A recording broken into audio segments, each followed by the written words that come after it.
দেখুন আজকে অর্জুন সিংজি যা বলেছেন, এটা মানে আমার মনে হয় যে খুব সিরিয়াসলি এটা নিয়ে চিন্তা করা দরকার।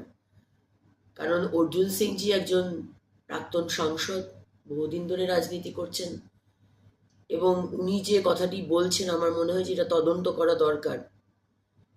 এবং আমরা দেখেছি যে আমাদের বিধানসভার মধ্যেও যেভাবে বিরোধী দলনেতার ওপর অ্যাটাক হয়, যেভাবে বিজেপির এমএলএদের ওপর অ্যাটাক হয় বা তাদেরকে অপদস্থ করা হয়, যেভাবে আমাদের সিকিউরিটিকে বিধানসভার ভেতরে ঢুকতে দেওয়া হয় না, সেইখানে আমার মনে হয় যে এই সরকার, মানে মমতা ব্যানার্জির দল টিএমসি, সরকারে থাকার জন্য যা কিছু করতে পারে। তাতে যদি কাউকে খুন করে দিতে হয় সেটাও তারা করতে প্রস্তুত, শুধু পাওয়ারে থাকতে হবে। তাই আমার মনে হয়, আর আমার